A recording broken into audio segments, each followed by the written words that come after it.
Looks like a lot of folks are lined up for this race. You're only seeing a fraction of them. It's not because there weren't enough cameras or that they weren't positioned well. It's because this is an event that took place all over the world Sunday, with an estimated 265,000 people in 169 countries all running for charity.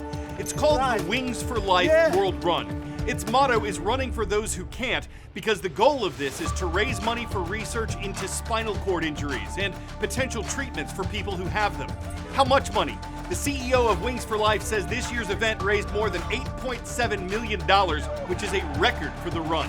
Reuters News reports that the average distance among these athletes was 7.14 miles, with the men's winner running a distance of 43.5 miles and the women's winner covering just over 34 miles. All of this is why a former British Olympian called it the largest running event on Earth.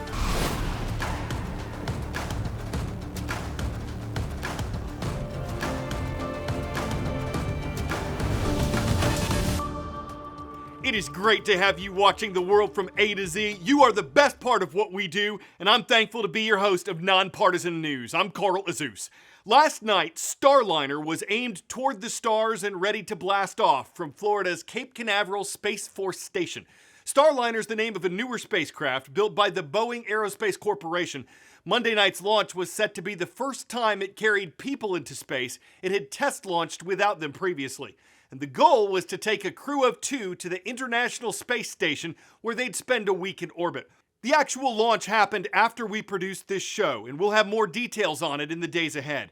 It's been a long road for Boeing, though. In 2014, NASA gave the American company more than $4 billion to develop the Starliner capsule, and over the years, Boeing has seen numerous setbacks and delays with the program. Problems with software, problems with hardware, overruns on the spacecraft's budget.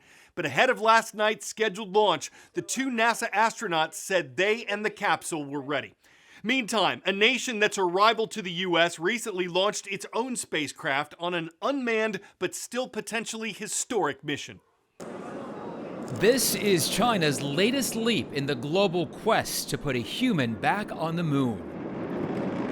The goal of this mission to bring back the first samples ever collected from the moon's far side, part of China's ambitious plan to send astronauts by 2030 and build a lunar research station. It makes us feel we are the strong country because we have the power to launch the big rocket to the moon. What's happening here has critics. The Chinese government maintains space should be a peaceful place. Yet the head of NASA expressed concern China may be using its civilian program for military purposes, even suggesting a Chinese takeover of the moon. Why does the journey to the moon matter so much? I think it's symbolically important. It's again, why does any country get into the spaceflight business, particularly human spaceflight? It's for national prestige. It's to show the world their technological prowess. This isn't just about space in science. It's also about national pride and profit. Space tourism is big here. That includes these rocket-shaped water bottles. This is the first time, so we are very excited. The space presence here is palpable as families take pictures and shop for souvenirs. Celebrations aside, this is a cosmic competition to make a mark on Earth and beyond. On this date in world history. 109 years ago today, the British ocean liner RMS Lusitania was torpedoed by a German submarine while traveling from New York to England during World War I. Almost 1,200 people died when the ship sank near Ireland. Germany said it had the right to attack, as the passenger ship was also carrying ammunition for the war, but the Lusitania's sinking stirred anger against Germany and encouraged America's willingness to get involved. In 1895, Russian scientist Alexander Popov showed off a lightning detector he invented, which could also be used as a primitive radio receiver. Radio Day is still celebrated in Russia and Bulgaria. And happy birthday to the city of New Orleans. The largest city in Louisiana turns 306 years old today. The French explorer who founded New Orleans named it after Francis Philippe II, the Duke of Orléans. World knowledge. Which of these events has been observed in the U.S. since 1949?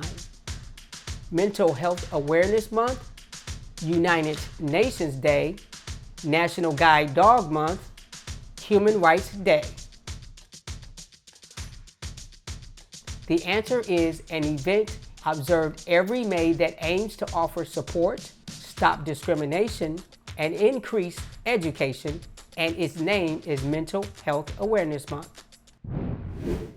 Mental health is one topic we continue to cover on The World from A to Z. And when it comes to that, one piece of advice we keep hearing from medical experts across the country is that it's important to spend time with one another in person, to have a sense of community.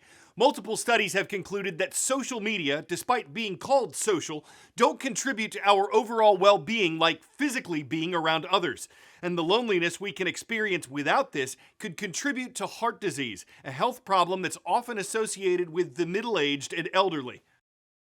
Eating a healthy diet and staying active, both good for your heart, but so is taking care of your mental health. How you're feeling can directly affect your cardiovascular health and wellness. Cardiologist Dr. Fred St. Gore with El Camino Health says many patients don't know the two go hand in hand. A 2022 report from the American Heart Association suggests social isolation and loneliness may raise the risk of having and even dying from a heart attack or stroke. It's pretty clear why. And that is the level of stress, and stress which then leads to inflammation, which then leads to cardiovascular disease, is clearly and well documented to be higher in individuals who are either lonely or socially isolated. While loneliness can be felt by anyone, St. Gore says it's significant in seniors, especially those who have lost a partner or friends, and in teens who spend a lot of time on devices instead of socializing in person. The responsibility is really on the healthcare community to make sure that we get this message out, that our patients are well educated, well informed of the benefits of all these cardiovascular risk factor interventions. St. Gore says that includes management of blood pressure, glucose levels, and cholesterol, good nutrition, weight management, regular exercise, and social activity. We have a lot of different ways of intervening, certainly with pharmacology, with nutrition, but overall, probably the most important thing is engagement. For Health Minute, I'm Mandy Gaither. Did you know that before their time in the White House, at least 10 presidents were teachers, and still more taught at the college level? Happy Teacher Appreciation Week from your friends at periodicpresidents.com. It's called our World of Viewers segment, but most of you are watching this because a teacher is showing it. So for that, in addition to the many acts of service that teachers, support staff, administrators, and homeschoolers provide, we thank you and we honor you this Teacher Appreciation Week. On the south shore of the Ohio River, Mrs. Wright's class is with us. It's all right with the Bulldogs of McKell Middle School in South Shore, Kentucky. Mr. Goodwin, we see you in the Eagles of Colonial Forge High School. So good to have y'all watching from Stafford, Virginia. And moving down the eastern seaboard, we're sailing with the Armada of Atlantic Collegiate Academy. Mr. Paskey's class, great to have y'all watching from Myrtle Beach, South Carolina. You may have heard about a herd of zebras that got loose near a Washington state interstate and went hot-hoofing and high-stepping through a neighborhood. But what about the one that got away? Well, after nearly a week on the lam, one striped mare who avoided the post-escape roundup has finally been captured safe and sound. Yep, Shug, somehow a perfect zebra name, was found 30 miles east of Seattle and was transported back to her owners safely behind bars. When there's an equus on the loose outside of any zoos, and she's not looking back while making tracks on 4 fast-trotting horseshoes, you must choose not to eschew the task of getting her Z brought back fast before her horsing around just proves she's got the moves and got the hooves to go so far as she can to make the evening news. I'm Azuz, bringing the news you see upon the world from A to Z, and there'll be no sorrow if you come back tomorrow, 'cause you mean the world to me.